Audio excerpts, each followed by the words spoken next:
Hi friends, welcome to सिकुटेक। आज आम दीक्षा आप एक नुआ अपडेट आसी से नुआ अपडेट विषय जानिबा। तो चलंतु वीडियोटी को आरंभ करिबा।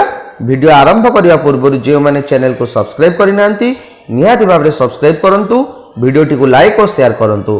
तो देखंतु एथिपे मु मोर मोबाइल रे थिबा दीक्षा ऐप टी को ओपन करूची। तो दीक्षा ऐप टी को ओपन करि सारला परे आपण माने समस्त जानिथिबे जे एही भली एक इंटरफेस शो करिवो।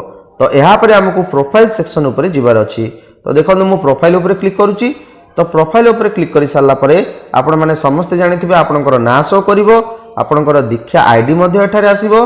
तो आपणकर समस्त डिटेल्स जहाँ आपण फिलअप करिसंती ताहा एठारे शो करिवो।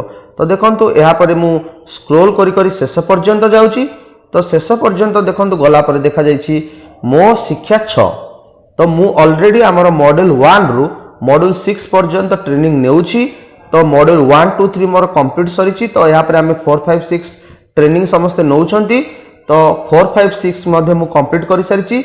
जो माने कंप्लीट करि नाहंती जथा शीघ्र कंप्लीट करंतु, काहेकि यार शेष तारीख आमर 15 तारीख अटे। तो 15 तारीख पूर्व या सारिबा चेष्टा करंतु। तो देखंतु यहाँ पर मु स्क्रोल करी करी मु यार शेष को जाउछि।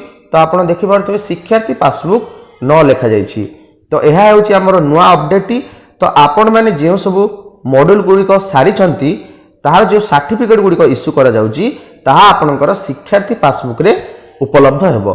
माने आपण शिक्षार्थी पासबुक रे आपणकर समस्त सर्टिफिकेट गुड़िक इश्यू होइतिबा सर्टिफिकेट गुड़िक एठारे पाई परिबे एवं अति सहज रे आपणकर जो सर्टिफिकेट रहला ताहाको डाउनलोड करि परिबे। जदि आपण ऐप टी को अपडेट करि नाहंती ताहाले आपणकर शिक्षार्थी पासबुक सेक्शन टी आपणकर शो करिवो नाही। आपण जथा शीघ्र ऐप को जे अपडेट करंतु, तापर ए जो अपडेट हैला परे आपनकर शिक्षार्थी पासबुक सेक्शन टी आपनकर प्रोफाइल रे देखा जिवो। आपण एठारे देखि पाउथिबे जे मोर शिक्षार्थी पासबुक न देखाउची, किंतु मु ट्रेनिंग नेइची 6 टी। यार कारण हेउची जे मु आउ जणे टीचरंकर जो रहिला तांकर आईडी को मोर मोबाइल रे मु दीक्षा ऐप रे लॉगिन करिछि, तेनु करी मोर एठारे न देखाउची। तो आपण आउ जणे व्यवहारकारी बा आउ जणे टीचरंकर लॉगिन किपरि आपणकर निजर दीक्षा ऐप रे करि परिबे ता मध्ये आपनको कहि दोछि। तो देखंतु आपण देखि पारथिबे एठारे मोर बाम पार्श्व रे 3टी गार अछि। तो मु सेही 3टी गार ऊपर क्लिक करूछि। तो देखंतु एठारे मोर ना शो करूछि।